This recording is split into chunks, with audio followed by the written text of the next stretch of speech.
뉴욕 증시가 하락세로 마무리가 됐습니다. 자, 뭐 장중 포지션만 보게 되면은 그래도 좀 회복해 주는 거 아니냐, 뭐 낙폭 자체는 크지 않다, 이런 위안을 좀 삼을 수도 있을 것 같기는 한데, 자, 그래도 기술주들의 폭락과 그 다음에 유럽 시장의 이런 좋은 분위기, 이런 것들을 다 깔아뭉갰다는 것은 시장에 충분히 부정적인 이슈들을 만들어내지 않았나 라고 생각할 수 있는 부분이 되겠습니다. 자, 투자자들의 심리가 크게 얼어붙고 있고요. 지금 상황에서 부담감이 커지고 있는 상황이기 때문에 미국 증시에 대한 기대감도 같이 낮춰진 상태입니다. 이 부분들 같이 알아보도록 하겠고요.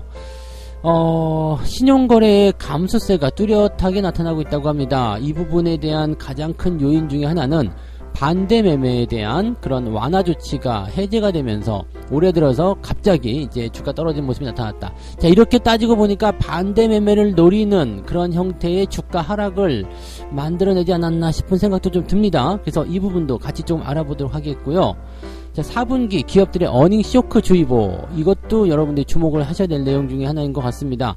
자, 어닝 쇼크, 지금 이제 삼성전자가 6일 아니면 이제 9일 정도, 이제 보통은 이제 분기가 끝나고 다음 달 한 8일 전후로 해서 이런 실적 발표가 나오잖아요. 근데 이번에 삼성전자 실적 별로 안 좋죠. 그 다음에 하이닉스, LG 에너지 솔루션 뭐 등등등 대부분의 기업들이 실적이 좋지 않다. 특히 4분기 실적이 또 그런 경향들이 좀 있거든요. 그래서 이 쇼크, 이것을 어떻게 봐야 되는지 여기에 대한 이야기도 같이 알아보도록 하겠습니다.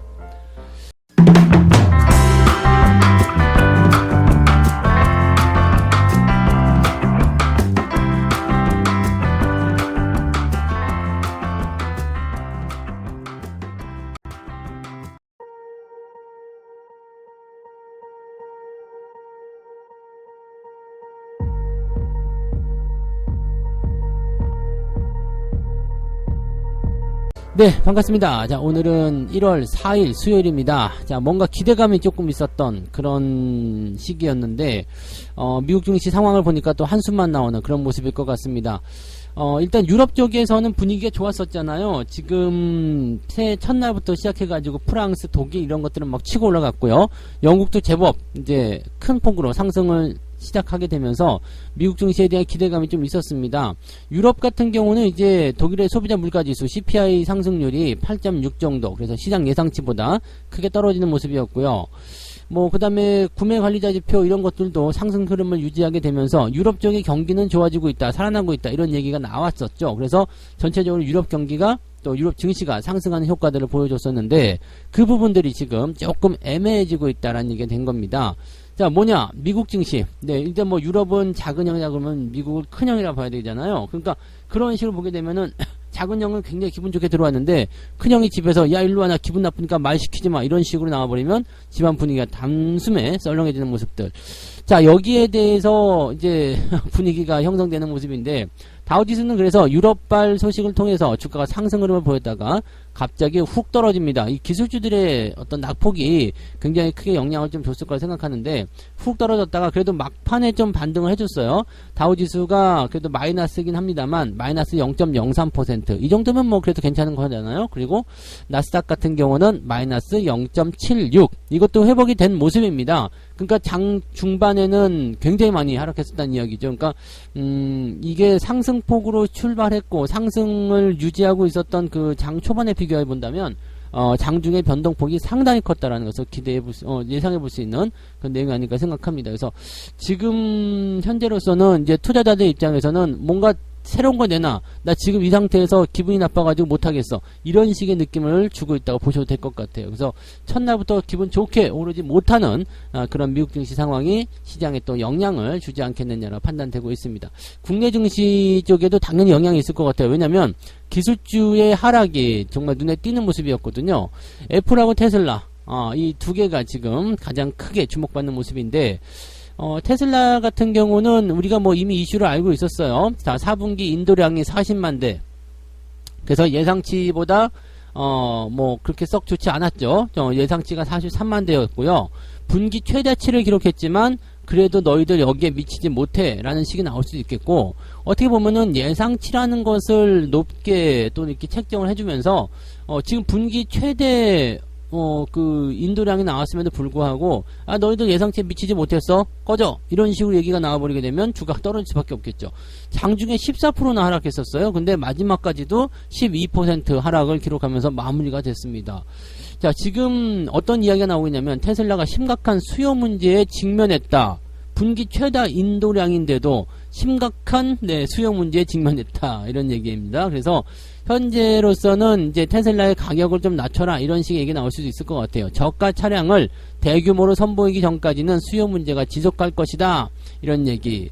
그 다음에 이제 핵심 지역인 중국 지역에서 전기차 판매 가격을 조정하거나 인하해야지만이 판매량이 늘어나지 않겠느냐. 왜냐면 저가 상품들이 많이 나올 수밖에 없잖아요. 그러면 테슬라도 거기서 살아남기 위해서는 가격 정책을 펼쳐야 된다. 이런 얘기가 되는 거죠.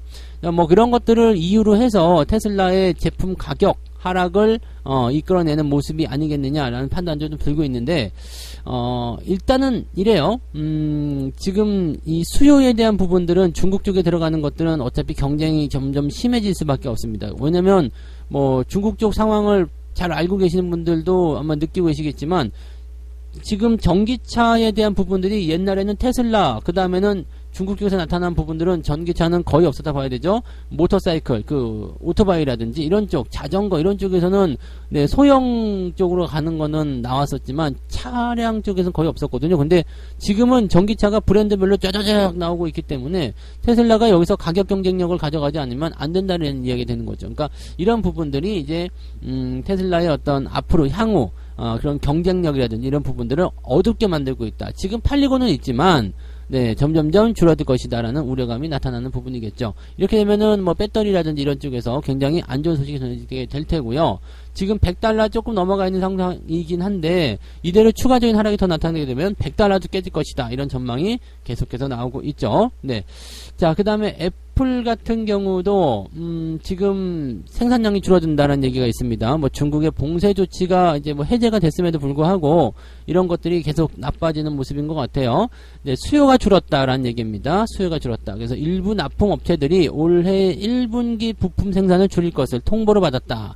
자, 즉 애플이 이번에는 뭐 작년에는 100만 개 정도 납품했지만 이번에는 한 90만 개만 납품하세요. 이런 식으로 나온 거죠. 이유가 뭔데? 안 팔려. 이렇게 되는 상황이 된다는 얘기입니다. 그래서 지금 세계 시가총액 1위인 애플이 지금 $2조 아래로 내려왔다. 애플도 뭐 어떻게 보면 약간 거품이 끼었다라는 판단을 해볼 수밖에 없는 상황이었기 때문에 뭐 좀 내려가야 되는 것은 맞겠습니다만 어쨌든 이렇게 이런 뭐라 그럴까요? 이런 기술주들 이런 것들이 계속해서 올라가지고 분위기를 좀 만들어주게 되면 그래도 그나마 우리가 여기서 기대할 만한 부분들 우리가 같이 생기잖아요. 떡고물 같은 거 생기는데 그런 것들이 없어서 조금 아쉬워지는 부분이 되겠습니다. 우리나라 같은 경우는 뭐 이미 많이 그런 부분들을 반영해서 떨어져 있는 상태인데 이렇게 얘네들 떨어진다고 해서 또 떨어지고 그러면은 정말 기분 나쁠 것 같아요. 하지만 이제 뭐 미국 쪽에서 이렇게 기술주들의 거품을 걷어내고자 하는 그런 부분들이 지금 지난 1년 동안 계속 작용을 하고 있었던 거예요. 그래서 그게 지금까지 이어지고 있다고 보시면 되겠고 얘들도 어느 정도 하락을 하고 나면 이제 반등의 포인트들을 잡을 것이다 생각하셔야 되겠죠. 당분간은 지금 이런 미국 증시 이쪽에 어떤 부담감들이 계속해서 생길 수밖에 없겠죠. 자, 지수는 버티는 걸 보면 그래도 뭔가 다른 활로가 있는 것 같기는 해요. 그렇지만 지금 이 타겟팅된 종목들, 특히 테슬라 같은 경우는 비명소리가 나올 수밖에 없겠다 생각이 좀 드는 모습입니다. 자, 그 다음에 경제지표도 약간 부진했었다고 나왔습니다. 구매관리자 지표가 46.2를 기록했다. 그래서 지금 상당히 좀 부담스러운 내용들이 있구나 이렇게 판단을 해볼 수 있는 부분이 좀 되겠죠. 왜냐면 이제 기준점이 50인데 이렇게 되면 제조업 경기가 위축되고 있다 이렇게 판단될 수밖에 없는 내용이 되는 겁니다. 그래서 이렇게 근데 이렇게 경제지표가 안 좋으면 오히려 좀 낫지 않나 생각이 좀 듭니다. 지금 월가는 여전히 침체 공포감에 뒤덮여 있다라고 얘기가 되고 있거든요.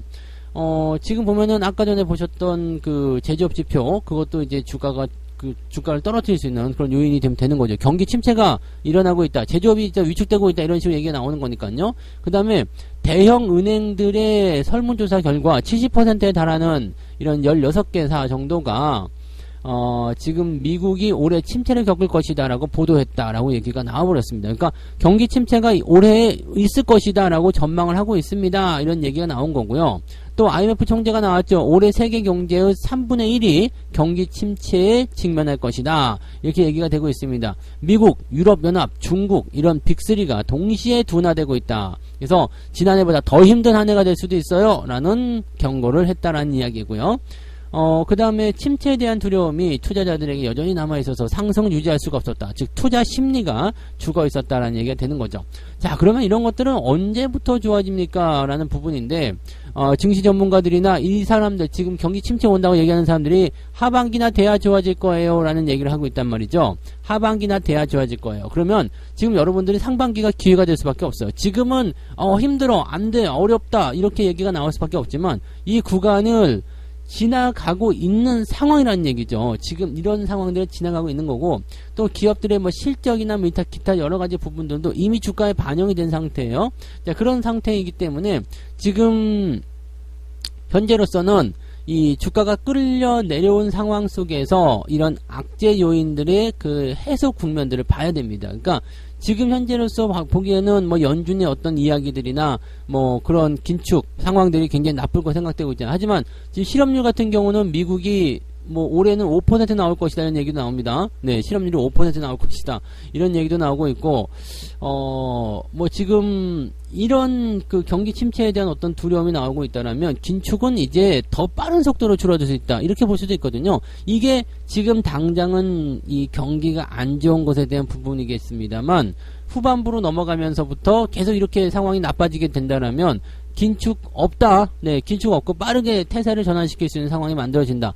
이런 식으로 나올 수도 있는 거죠. 그러니까 이렇게 된다라면 오히려 주가가 반등하는 시기가 더 빨라진다라고 보시면 되겠습니다. 그래서 단기간에 이런 변동성을 계속 보여주겠습니다만 이미 많이 떨어진 부분도 있고 아래쪽에서 저가 매수도 있기 때문에 여기 대해서는 크게 걱정할 필요 없어요. 대신에 올라가지도 않고 막 그런 상태 속에서 들었다 놨다 하면서 계속 흔들어대겠죠. 이런 상태 속에서 특정 종목군들을 타겟팅해서 때려버리게 되면 이런 상태에서는 투자자들이 공포심을 만들어낼 수밖에 없다는 얘기입니다. 힘들어질 수밖에 없어요. 그래서 주식을 던지게 되는 상황이 벌어지게 되는 거죠. 이런 것들을 많이 이야기하고 있는데 아마도 주가가 크게 오를 수 있는 환경을 만들어가고 있는 것이 아닌가 생각이 듭니다. 지금 어려운데 무슨 그런 이상한 소리 하고 있어요. 이게 아니라 주가가 크게 오를 수 있는 환경, 그런 부분들은 대체적으로 굉장히 어둡고 굉장히 부담스러운 그런 재료들이 많이 나오는 시기라는 것을 우리가 꼭 기억을 해주셔야 될 것 같습니다. 자, 어쨌든 그런 부분들로 우리가 참고하시면 되겠고, 뭐 시장 내용만 따져서 본다라면은 지금 뭐 2차전지나 이런 쪽에서 또다시 주가 폭락이 일어날 수 있는 상태가 좀 될 수 있기 때문에 국내 증시 상황은 썩 좋지 않을 것 같다 생각이 좀 들어요. 왜냐면 걔네들이 시가총액 상위에 있잖아요. LG 에너지솔루션, 뭐 에코프로비엠, LNF 등등등 지금 국내도 들어가 있는 애들 계속 그런 자리를 차지하고 있기 때문에 부담감은 있다고 보시면 되겠습니다만 지수 전반적인 상태로 봐서는 그렇게까지 나쁘지 않습니다. 그래서 특정 종목군들에 대한 주가 하락과 그 다음에 지수를 붙잡아 놓는 그런 형태의 좀 지루한 형태의 모습으로 갈 수 있지 않을까 생각되고요. 어떻게 본다라면 이제 이 테슬라와 관련된 기술주들의 어떤 하락은 미국은 처음 반영한 거지만 우리는 지금 3일째잖아요. 3일째 반영하는 거기 때문에 이런 부분들 됐어 이미 다 반영했어 라고 생각해서 주가가 올라갈 수도 있는 부분입니다. 그래서 이렇게 봤을 때는 미국 증시가 오늘 우리 증시에 크게 영향은 주지 않을 것 같다 생각됩니다. 올랐으면 좋겠지만 올라가지 못하는 그런 부분이 있었다 하더라도 우리나라 증시에 뭐 크게 영향을 줄 만한 내용은 아니지 않겠는가 생각해 봅니다. 그래서 이런 부분들 잘 체크하고 대응하시면 될 것 같고요. 두 번째 이야기로 넘어가 보도록 하겠습니다. 신용거래 감소세가 뚜렷해졌다. 나는 이 기사를 보면서 약간 소름 돋았어요. 연초에 주가가 이렇게 급락을 할 이유가 뭐가 있었을까? 지금 굉장히 고민 많이 했거든요. 뭐지 도대체? 뭐지? 얘네들 금융투자가 왜 이렇게 파는 거지? 뭐 이런 생각했었는데 이 뉴스가 오늘 딱 나오는 걸 보고서 맞아 그거 있었지. 그게 있었구나 라는 생각을 했습니다. 제가 미처 생각하지 못했었던 거 뭐였냐면 반대매매 완화 조치의 종료. 네, 바로 이거죠. 반대매매 완화 조치의 종료. 이거 지금 새해 되면서 완전히 다 까먹고 있었던 거거든요. 증시가 뭐 이렇게까지 폭락하지 않은 그런 상태도 좀 있었고요. 자, 지금 보세요. 12월 초부터 해가지고 주가가 계속해서 내렸는데 1월달 들어서면서 빵 때려버리니까 어떻게 돼요? 주가가 훅 떨어지면서 어제 반대 매매가 아침에 나왔거든요. 근데 저는 이런 생각했어요. 투매도 아닌데 무슨 반대 매매가 나오지? 이 생각을 했는데 생각했던 것보다 훅 떨어지는 모습이 나타났었단 말이죠. 그러니까 이상하다. 뭐지? 왜 반대 매매가? 이런 얘기를 했었는데 오늘 뉴스를 보니까 맞아. 그게 종료가 됐지. 반대 매매가 이 완화 조치가 되는 것이 이제 지난해에 있었죠. 증시 급락을 막기 위해서 빚내서 투자한 사람들이 너무 많이 피해를 보고 있는 것 같다 해가지고 완화 조치를 했어요. 그러니까 뭐 약간의 이제 증거금이 부족한다고 하더라도 이제 매도를 안 시키겠다 이런 거였단 말이죠. 그런데 지금은 이제 그게 종료가 됩니다. 종료가 되면서 이제 어제 드디어 어제네요. 1일날 주가를 크게 떨어뜨리고 어제 같은 경우 아침에 그냥 반대 매매를 쏟아낸 다음에 밑에서 다 받아버린 거죠. 자, 그러니까 쉽게 얘기하면 뭐예요? 이 개인 투자자들의 물량을 강제로 쏟아내게 뱉어내게 만들고 밑에서 지들이 받아서 올렸다는 얘기밖에 안 된다는 이야기죠. 야, 이러면서 신용잔고가 훅 줄어들었습니다. 16조 5천억인데 뭐 계속 줄어들었겠죠. 아마 지금 이제 작년 말 지난 12월 30일 기준으로 16조 5천억이었으니까 더 줄어들었을 겁니다. 이제는 또 16조 원대 아래를 내다봐야 되고 15조대, 14조대 또 이렇게 내려갈 수도 있지 않겠으나 생각되는 부분인데, 자, 당분간 이렇게 된다라면은 이제 이 반대매매 완화 조치에 대한 부분 때문에 뭔가 조금 느슨해졌었던 그런 부분들이 또 꽉 조여지겠죠. 그렇게 되면 비트 들어오지 못한 상태에서 쫓겨나는 상황만 일어나게 된다. 안심하고 있다가 쫓겨난다. 증시를 단숨에 빼버리게 되니까 감당하기 어렵다. 이렇게 나오는 부분이 좀 되는 거겠죠. 자, 여기다가 이제 그 이자율, 신용융자 이자율도 이제 힘든 상황이 좀 됩니다. 지금 이자율이 계속 올라가요. 당연히 이제 1월 1일 됐으니까 변동금리 적용해가지고 또 올릴 거 아닙니까? 그래서 계속 올릴 거고요. 신용융자 금리를 12%를 넘기는 경우가 생길 것이다. 네, 융자가 12%. 와, 10% 넘어간다고 해도, 와우, 그렇게 많아요 했는데, 12%. 이 정도면 뭐 고리대금 없지 않습니까? 네, 이 정도 나올 것 같은 느낌. 자, 그러면, 일단은 증거금은 부족해요. 증거금 부족하면 빚을 내서라도 해야 되는데, 빚 내기가 어려워. 그리고 어떻게든 버티고 있는 사람들도 계속 이자를 내라고 그래. 와, 이거는 진짜 엄청난 일 아니겠습니까? 그래서 주식 팔아버려! 이렇게 나올 수밖에 없는 상태가 좀 되는 거죠. 자, 지금 일단 이렇게, 빚내서 투자하는 것은 좋지 않아요. 빚내지 맙시다. 이런 식의 이야기들을 계속해서 해와오긴 했습니다만, 이미 빚을 낸 사람들, 또는 이제, 더 이상 돈이 나올 그런 구멍이 없는 그런 분들 같은 경우는 빚을 내는 것 자꾸 고민해 줄 수밖에 없잖아요. 하지만 주가가 많이 떨어진 것은 크게 문제되지 않아요. 대신에 내가 빚을 내 가지고 갖고 있다면 이게 조급하게 쫓길 수밖에 없어요. 그러다가 이렇게 궁지에 몰려서 아예 강제로 털려나가는 그런 상황이 벌어지게 되면 이게 투자에 대한 트라우마로 다가오게 됩니다. 다시는 주식 투자하고 싶지 않아. 다시는 뭐 하고 싶지 않아. 이렇게 되거든요. 이 기회를 잃어버리면 안 되거든요.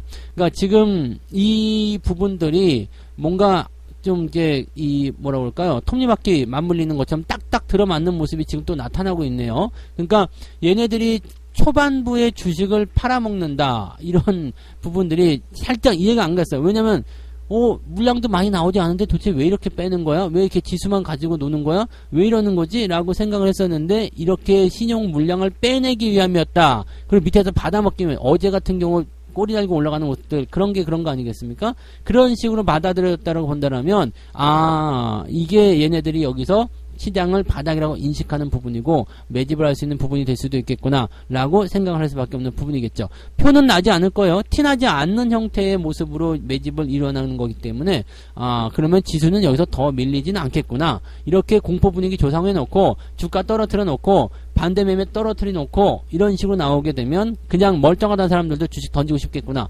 이렇게 여러분들이 판단해 나가시면 되겠습니다. 이럴 때일수록 어떻게 해야 돼요? 더 꽉 붙잡고 들어가야 된다는 것을 잊으시면 안 되겠습니다. 이 부분 잊지 마시고요. 자, 세 번째 이야기. 4분기 어닝 쇼크. 자, 어닝 쇼크도 지금 사람들이 공포에 떠는 것 중에 하나입니다. 기업들 실적 안 좋다는데, 경기 그지 같다는데, 지금 주가 계속 떨어지는데, 테슬라 막 난리 났는데, 전체적으로 경기 우려감, 침체감 계속 나오고 있는데, 어쩜 좋아. 실질적으로 눈앞에 다가왔어요. 이제 4분기 실적 안 좋다는 거. 지금, 증권사 3곳 이상이 실적 전망치를 제시한 상장사의 4분기 영업이익 전망치 합은 36조 원으로 집계됐다. 이게 지난해 4분기 같은 경우는 45조 원. 그러니까 많이 떨어진 거죠. 역성장에 빠진다. 역실적이다. 이렇게 나올 수 있습니다. 실적 전망치가 점점 떨어지고 있다는 것도 문제다. 라고 되어 있습니다. 자, 여기에서 생각해 볼 만한 부분들. 자, 이 실적의 감소에 대해서 어닝 쇼크가 나올 것에 대해서 우리가 언제부터 알고 있었죠? 이미 11월달, 10월달부터 알고 있었어요. 실적 전망치가 점점점 낮아지면서 거기에 대한 충격이 일어나고 있었죠. 자, 그 부분들이 생겨나게 됐고, 자, 이것은 언제 발표된다? 1분기 중에, 자, 1월달부터, 자, 발표가 되는데, 삼성전자 같은 경우가 이제, 이번 주 금요일 아니면 다음 주 월요일 정도에 실적 발표할 거라고 되어 있습니다. 잠정 실적 발표를 하게 되면 거기서 이제 얼마만큼 줄었는지, 예상치만큼 줄었는지 아닌지 그 부분도 알게 됩니다. 자, 어쨌든 그런 상황이 만들어지게 되면 이제 여기서 생각해 볼 만한 부분입니다. 그러면 언제까지 실적 나빠지는데요? 4분기 실적 그렇다 치고 언제까지 실적 나빠질 건데요? 자, 여기서 많은 사람들이 얘기하기로는 1분기 정도까지 얘기하고 있습니다. 1분기가 지나가면서 점점점 회복이 되기 시작할 것이다 라고 얘기를 하고 있죠. 자, 근데 여기서 한 가지 생각할 게 있어요. 4분기에는 왜 이렇게 실적이 나빴을까요? 라는 얘기가 되는 건데, 4분기에는 대체적으로 비용 처리를 많이 합니다. 즉 1년 동안에 사용한 비용 처리, 또 연말에 보너스 나가죠. 임직원들의 상여금, 성과금, 퇴직금, 인건비를 실적에 반영을 하게 되고요. 그 다음에 그동안 있었던 비용이라든지 뭐 로스금 이런 것들을 다 처분을 하는 것이 바로 이 4분기 실적입니다. 즉 그래서 뭐 1년 동안에 뭐 포스코홀딩스 같은 경우는 이런 게 있죠. 뭐 흰남노에 대한 어떤 피해, 태풍 피해가 있었잖아요. 그러니까 이 부분에 대한 그 손실 반영을 4분기 실적에다가 다 갖다 때려 넣는다. 이런 식으로 되는 겁니다. 자, 그렇게 된다면 4분기 실적은 일반적으로 안 좋을 수밖에 없겠죠. 뚝 떨어지는 형태의 모습이 일반적으로 나타나게 된다. 자, 4분기 실적 안 좋은 건 뭐 다 알고 있었던 얘기 아니겠나. 이렇게 생각이 될 수 있는 부분이 되는 거죠. 그러니까 이렇게 됐을 경우에는 네, 뭐 다 알고 있었던 내용이고 이미 주가에 반영하지 않았습니까? 라고 생각을 해버려도 된다는 얘기가 되는 겁니다. 그러면 언제쯤부터 좋아져요? 네, 2분기부터 실적이 조금씩 회복할 것 같아요. 라고 얘기가 나온다면 1분기부터 준비하시면 된다는 얘기죠. 근데 1분기 실적 같은 경우는 이제 4월에서 5월 그 사이에 발표가 되잖아요. 근데 그 시점이 뭐냐면 이제 그 회계, 감사, 이 감사보고서 제출하는 바로 그 시기랑 맞물려 있단 말이에요. 그래서 보통은 네, 봄철에 한번 네, 광풍이 몰아치죠. 그래서 그런 것들 좀 조심해야 되는 부분들만 제외하게 되면, 자, 1분기가 지나가면서 여러분들이 기회를 계속해서 생산해내게 될 겁니다. 그래서 지금 위치 유지를 잘 해주시면 괜찮을 것 같은 생각이 좀 들고요. 현재 기업들의 실적이 좋지 못하다라는 것에 대한 평가는 이렇게 되어 있어요. 미국이 계속해서 금리 인상을 네, 해왔다라는 거고요. 올해도 금리 인상을 당분간에 지속할 것이다. 그래서 기준금리를 5에서 5.25 정도 수준으로 만들었다. 지금 현재 금리가 4.5 정도니까 여기서 5.25까지 올라간다 그러면 0.75잖아요. 0.75면은 한 5번 정도 더 올라간다라고 0.25로 5번 정도 올라간다. 맞나요? 0.75면은 0.3번이네, 3번. 네, 3번. 누가 5번이라고 했어요? 자, 3번이죠. 0.25씩 3번 올리면 되는 거 아닙니까? 그러면은, 2월달 한 번, 그 다음에 뭐, 그 다음 달, 그 다음에, 이렇게 한 3번 정도만 하면 상반기 내에 금리 인상은 종료될 수 있다는 얘기죠. 이게, 한 번 정도 더 올라갈 수 있을 것 같아요. 5.5 정도 수준 될 것 같은데, 6%까지는 도달하지 못할 것 같거든요. 그래서, 이 금리에 대한 어떤 상한폭을 정해놓은 그런 부분들은, 상당히 이제 우리한테는 유리한 입장이 되어가고 있다 판단하시면 됩니다. 그래서, 요 부분 때문에 이제 아무래도 금리가 높기 때문에, 우리도 금리를 따라 올려야 되고, 그러면 기업들이 부담스럽다라는 부분이 좀 되는 거라서, 요 내용이 좀 부담되는 거, 그 다음에 경기 침체 우려감이 있다는 거, 소비가 늘어나지 않는다. 근데 이거는 되게 넌센스 같아요. 소비가 엄청나게 늘어나고 있거든요. 그러니까 이거는 지표로 잡히기까지는 시간이 좀 걸리겠습니다만, 네, 아무튼 뭐 지금 현재로서는 경기 침체 우려감이 있어요. 이 부분을 가지고 계속 이야기하고 있는 것 같고요.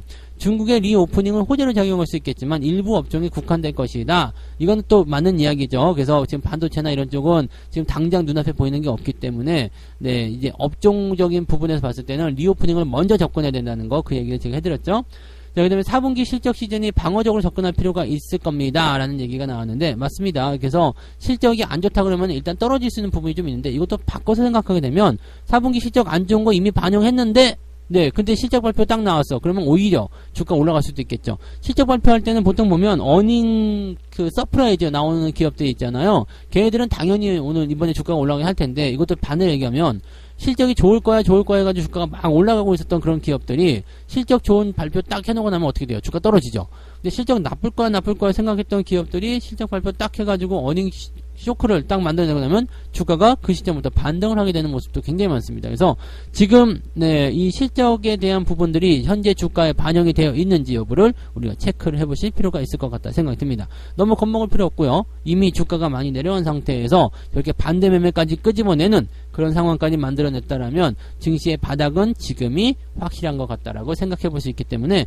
너무 겁먹을 필요는 없을 것 같다 이렇게 생각하셔도 좋을 것 같습니다. 네. 자, 이렇게 해서 오늘 세 가지 이야기 전달해 드렸습니다. 테슬라가 폭락세를 보여서 애플도 떨어져서 미국 증시가 또 떨어졌는데, 자, 일단은 그동안 다른 국가들 반영했었던 모습들을 네, 미국은 반영하지 않았기 때문에 뭐 지들 혼자 떨어진 모습이었을 거다라고 생각을 하시면 일단 될 것 같고요. 자, 어쨌든 미국의 영향을 통해서 우리나라 증시도 오늘은 조금 네, 주춤하지 않을까라는 생각이 있는데, 밑에서 받아가지고 올린 부분들이 있기 때문에 어느 정도 그런 것과 관계없이 반등도 있지 않을까 생각되긴 합니다. 다만 네, 2차전지 관련한 부분들은 오늘 피곤한 상황이 일어날 수 있겠죠. 그래서 그쪽 상황, 그 시총 상위 종목들이 주저앉으면서 중소형주의 매수세가 몰리는 형태가 일어날 수 있다는 것을 생각하실 필요는 있겠습니다.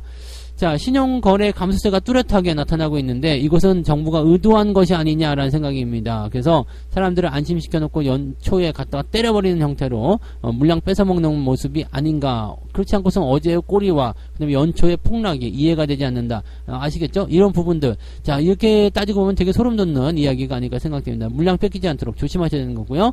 자, 4분기 어닝 쇼크 주의보 다 알고 있었던 내용이고 주가에 반영됐다면 겁먹을 필요 없다. 이렇게 말씀을 드릴 수 있겠습니다. 자, 책 한 곡지 읽고 마무리하도록 하겠습니다. 특정 산업에서 괄목할 만한 발전이 있었다면 관련 산업에서 후광 효과를 입게 될 것이다. 인터넷이 광섬유로 넘어가는 그런 정도의 시기다. 즉, 이렇게 특정 산업의 발전 때 여기에 원자재나 서비스를 제공하는 회사도 이득을 보게 되는데 이런 것은 보완주라고 이야기한다. 자, 후광 효과와 보완주에 대해 이야기합니다. 새로운 트렌드에 주목하라. 최고의 주식 중 60% 이상은 항상 주도 업종에서 나타난다. 자, 그러면 지금 시장에서 주도할 만한 것도 뭐가 있을까? 지금 보면 이제 코로나가 만약에 줄어든다라고 했을 때 후광 효과로 볼 수 있는 것은 뭐겠어요? 소비의 증가. 그래서 소비 관련주들 리오프닝 이런 쪽으로 보고 있는데 리오프닝 그렇게 된다라면 어떤 식으로 나올까요? 여기다가 콘텐츠를 제공한다거나 아니면 여러 군데 이제 그 소비와 관련된 부분에서 뭔가 납품을 좀 잘 해준다거나 이런 쪽에서 기대치가 높아질 수가 있겠죠. 우리가 저 코로나 상황 때 이제 후광 효과를 볼 수 있었던 것은 코로나 해가지고 뭐가 됐어요? 그 플랫폼 관련한 종목들 집안에서 집콕을 하면서 인터넷을 활용할 수 있는 거 이런 것들이었잖아요. 그러니까 이런 거 그 다음에 여기다가 이제 그 인터넷 강의를 좀 제공해주는 그 서비스 업체들 이런 것들이 또 올라가고 마스크 이런 식으로 됐었던 부분이 있었죠. 그래서 그런 식으로 이제 그것과 반대되는 개념의 그런 포지션들을 잡아가시면 된다 이렇게 보시면 되는 겁니다. 자, 어쨌건 여기까지 이야기 드리고요. 자, 오늘 오전은 약간 좀 뭔가 주목을 좀 해봐야 되는 내용들이 많이 있을 것 같긴 한데요. 오전 시점이 제일 중요하겠습니다. 오전에 주가가 떨어진다고 하더라도 받아서 그대로 올려버린다 그러면은 별 문제 없는 거고요. 주가가 올라갔는데 끌어내린다 그러면 이거 조심하셔야 됩니다. 그래서 오늘은 이렇게 변동성이 나타나야 되는 자리가 아닌데 미국 시장이 약간 애매한 상황이었기 때문에 이 부분을 어떻게 수급이 받아들이고 그 다음에 어저께 나온 반대 매매를 잡아먹은 것으로 얘네가 만족하겠다라고 한다면 끝나는 거지만 그게 아니다 싶으면은 또 변동성이 나타날 수 있거든요. 그래서 이런 부분들도 같이 좀 참고해 보시면 좋을 것 같습니다. 자, 어쨌건 오늘 파이팅 하시고요. 저는 장중시황 때 다시 오도록 하겠습니다. 고맙습니다.